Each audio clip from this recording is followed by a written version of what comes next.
नमस्कार दोस्तों। डेट है आज की 3 अगस्त 2020 और स्वागत है आपका फिल्म बूस्टर न्यूज़ डिस्कशन में। सबसे पहले important article alliance to end plastic waste के बारे में है। क्या कंटेस्ट है? देखो, इस अलायंस ने अनाउंस किया है कि आने वाले 5 सालों में ये अलायंस इंडिया में 70 मिलियन से लेके $100 मिलियन इन्वेस्ट करेगा ताकि प्लास्टिक वेस्ट को इंडिया से ख़त्म किया जा सके। इस अलायंस के बारे में हम डिस्कस करें। इस्टाब्लिश इसे किया गया था 2019 में। ये एक इंटरनेशनल नॉन प्रॉफिट ऑर्गेनाइजेशन है। कहाँ पे हेडक्वार्टर है? सिंगापुर में। किस उद्देश्य के साथ इस ऑर्गेनाइजेशन को इस्टाब्लिश किया गया था? उद्देश्य देखो, जैसा नाम से ही पता लगता है, वर्ल्ड से प्लास्टिक वेस्ट को ख़त्म करना।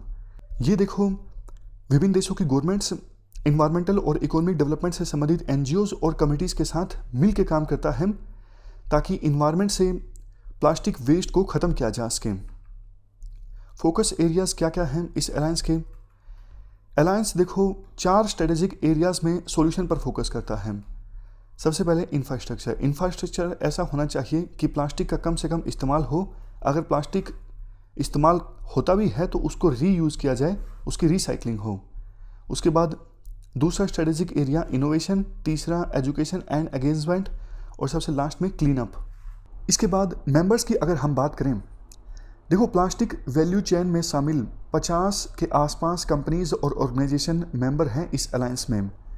प्लास्टिक वैल्यू चेन में शामिल होना मतलब देखो, कुछ कंपनीज ऐसी होंगी जो प्लास्टिक को मैन्युफैक्चर करती हैं, कुछ ऐसी होंगी जो प्लास्टिक का इस्तेमाल करती हैं पैकेजिंग के लिए, जैसे लेज़ का पैकेट है, और कुछ कंपनीज ऐसी भी होंगी जो प्लास्टिक की रिसाइकलिंग करती हैं। तो इस प्रकार की 50 से अधिक, 50 के आसपास कंपनीज और ऑर्गेनाइजेशंस मेंबर हैं इस अलायंस में।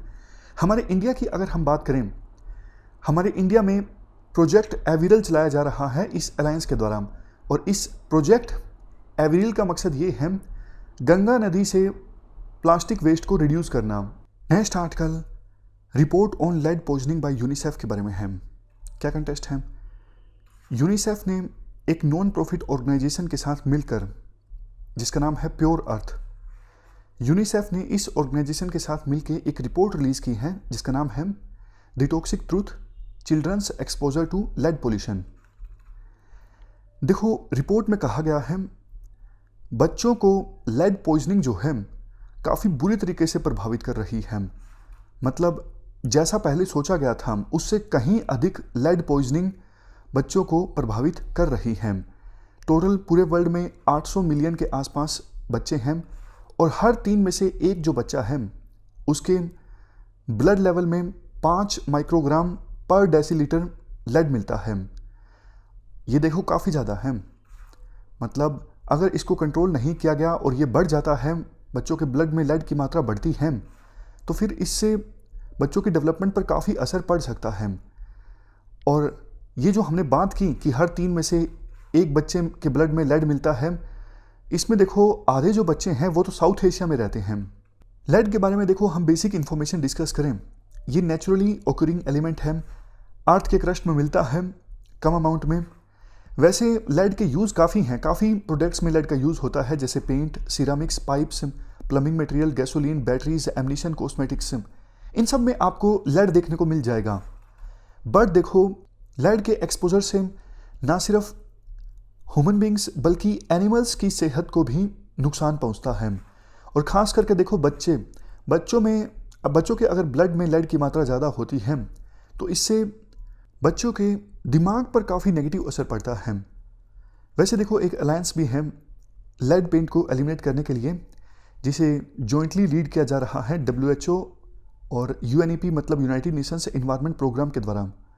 मकसद क्या है इस अलायंस का? मकसद ये है, ये इंश्योर किया जाए कि लेड का एक्सपोजर ना हो बच्चों में और बच्चों के ब्लड में लेड एंटर ना करें। तो ये मकसद है इस अलायंस का। चलते हैं आगे।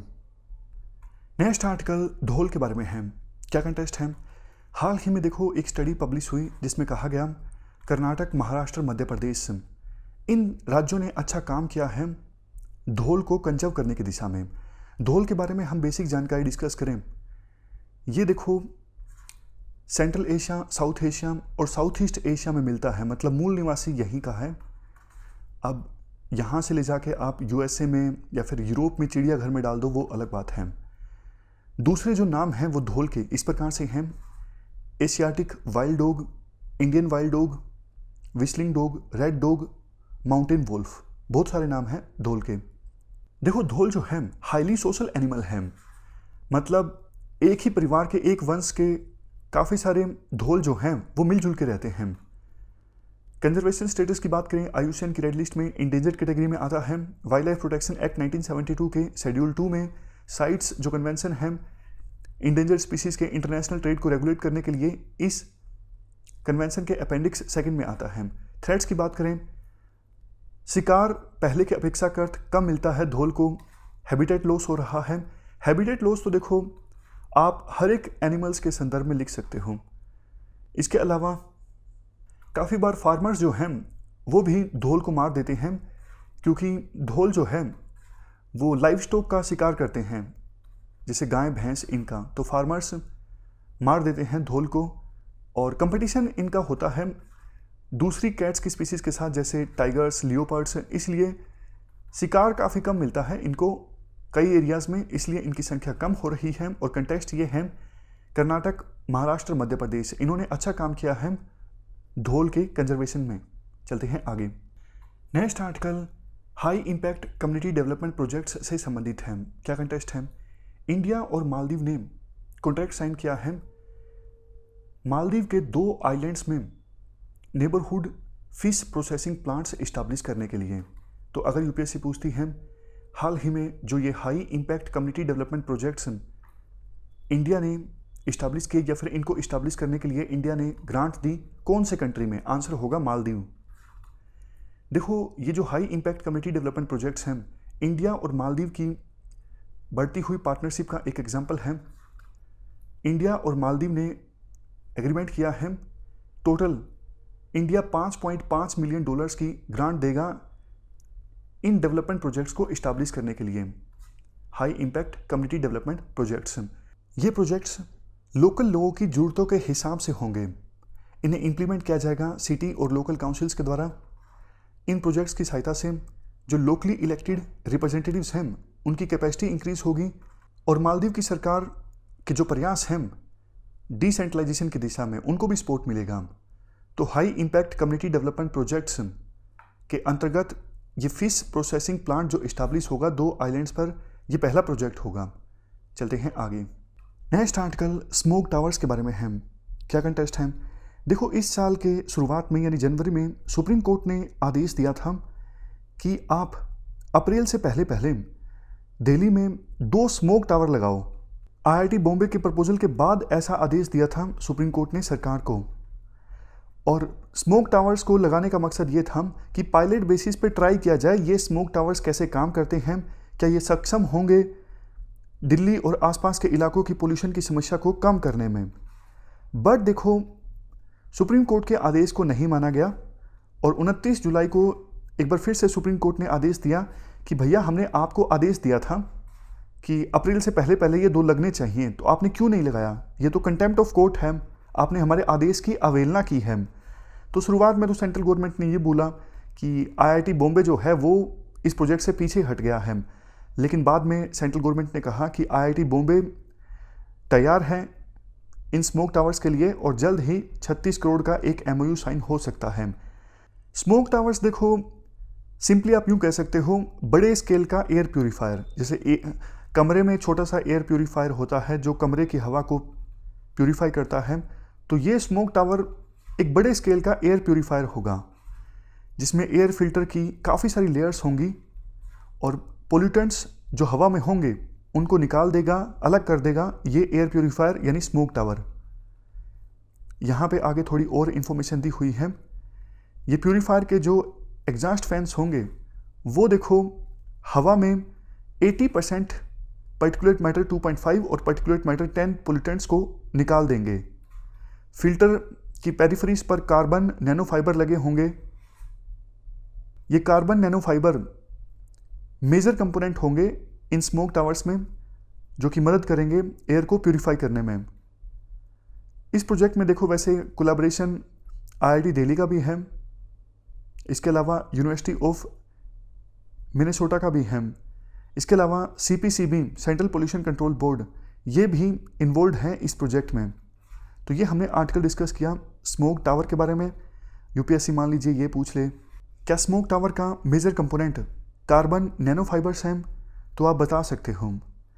इसके बाद देखो लास्ट हमारा आर्टिकल येलो फीवर के बारे में है। क्या कंटेक्स्ट है, WHO ने एक स्टडी कंडक्ट की थी और उस स्टडी में पता लगता है कि येलो फीवर के ज़्यादा केसेस अब वेस्ट अफ्रीका के बजाय सेंट्रल और ईस्ट अफ्रीका से सामने आ रही हैं। ये अफ्रीका है, पहले देखो ज़्यादा केसेस इस एरिया से सामने आते थे, बट अब इस एरिया से और इस एरिया से येलो फीवर के ज़्यादा केसेस सामने आ रही हैं। ये देखो एक्यूट वायरल हेमोरेजिक डिजीज़ है। हेमोरेजिक का मतलब ब्लड का रिसाव होता है वेसल से, या तो बॉडी के अंदर या फिर बॉडी के बाहर। कैसे ट्रांसमिट होता है ये फीवर, इन्फेक्टेड मॉस्किटोज को थ्रू ये फीवर जो है वो ट्रांसमिट होता है। और इस येलो फीवर के नाम में जो येलो है वो देखो जॉन्डिस के कारण आता है, क्योंकि कुछ पेशेंट्स को जॉन्डिस हो जाता है येलो फीवर के कारण। सिम्टम्स की बात करें, fever, headache, jaundice, muscle pain, nausea, vomiting, fatigue. देखो जिन लोगों को येलो फीवर होता है उनमें से बहुत थोड़े पेशेंट्स ऐसे भी होते हैं जिनमें काफ़ी सीवियर सिम्टम्स देखने को मिलते हैं और उनकी डेथ भी हो जाती है इस फीवर के कारण 7 से 10 दिनों के बीच में। बट ऐसे लोगों की संख्या काफ़ी कम है। और जिस वायरस के कारण ये येलो फीवर होता है उस वायरस का नाम है येलो फीवर वायरस। ये वायरस देखो ट्रॉपिकल एरियाज में ज़्यादा एग्जिस्ट करता है, जैसे अफ्रीका, सेंट्रल और साउथ अमेरिका। प्रिवेंशन की बात करें, वैक्सीन देखो येलो फीवर की है और वो वैक्सीन काफ़ी ज़्यादा इफेक्टिव है और अफोर्डेबल भी है, जिसकी सहायता से येलो फीवर को प्रिवेंट किया जा सकता है। लास्ट में आप eliminate yellow fever epidemics 2017 to 2026 इसके बारे में बेसिक इन्फॉर्मेशन जान लीजिए। एलिमिनेट येलो फीवर एपिडेमिक्स का छोटा नाम है आई। ये जो इनिशिएटिव है ये डेवलप किया गया है गैवी, यूनिसेफ और WHO के द्वारा मिलकर। गैवी का क्या मतलब है, इसका मतलब देखो ये है global alliance for vaccination and immunisation. इसे वैक्सीन अलायंस भी कहा जाता है। अभी कोविड-19 की वैक्सीन के लिए भी ये जो अलायंस है गैवी काफ़ी ज़्यादा एक्टिव है। तो इस इनिशिएटिव का मकसद देखो यही है कि 2026 से पहले येलो फीवर एपिडेमिक्स को ख़त्म करना। इसके बाद next article world day against trafficking in persons से संबंधित है। हर साल ये दिन 30 जुलाई को ऑब्जर्व किया जाता है। UPSC देखो कैंपेन की डेट्स वगैरह नहीं पूछती, लेकिन इस आर्टिकल में 2-3 चीज़ें इंपॉर्टेंट हैं। एक तो देखो ये initiative Commonwealth human rights initiative और वाक फ्री फाउंडेशन ने एक रिपोर्ट रिलीज की है इरेडिकेटिंग मॉडर्न स्लेवरी। इसके बारे में UPSC पूछ सकती है ये रिपोर्ट किसके द्वारा रिलीज की गई, तो आंसर होगा कॉमनवेल्थ ह्यूमन राइट्स इनिशिएटिव और वॉक फ्री फाउंडेशन, इन दोनों ने मिलकर ये रिपोर्ट रिलीज की है। और ये कॉमनवेल्थ ह्यूमन राइट्स इनिशिएटिव जो है ये देखो independent non profit non partition international non governmental organisation है जो कि ह्यूमन राइट्स के एरिया में काम करती है और हेडक्वार्टर न्यू दिल्ली में है। लास्ट में ब्लू हार्ट कैंपेन, ये इंटरनेशनल एंटी ट्रैफिकिंग प्रोग्राम है जिसको स्टार्ट किया गया था United Nations office on drugs and crime के द्वारा। तो ये 2-3 चीज़ें आप याद रखिएगा। अब लास्ट में आप रिवाइज कर लीजिए आज क्या क्या डिस्कस किया हम। सबसे पहले स्मोक टावर्स के बारे में, ये सिर्फ पर्टिकुलेट मैटर 10 पोल्यूटेंट को फिल्टर आउट कर सकता है और PM5 या फिर PM 2.0 पोल्यूटेंट्स को फिल्टर नहीं कर सकता। तो ये स्टेटमेंट गलत है, कर सकता है। उसके बाद alliance to end plastic waste, इसको इस्टेब्लिश किया गया था 2019 में as a international non profit organisation, Singapore में बेस्ड है, सही स्टेटमेंट। येलो फीवर के बारे में है, ये एक्यूट वायरल हेमोरेजिक डिजीज़ है जो कि इन्फेक्टेड मॉस्किटोज के द्वारा ट्रांसमिट किया जाता है, सही स्टेटमेंट। ब्लू हार्ट कैंपेन के बारे में भी जो स्टेटमेंट है बिल्कुल सही है, इंटरनेशनल एंटी ट्रैफिकिंग कैंपेन है और UNODC के द्वारा चलाया गया है। सबसे लास्ट में धोल, ये मूल निवासी है, सेंट्रल साउथ और साउथ ईस्ट एशिया का, आयुष्मान की रेड लिस्ट में इंडेंजर्ड कैटेगरी में आता है, सही। तो इस डिस्कशन में फिलहाल इतना ही। Thank you very much for discussion.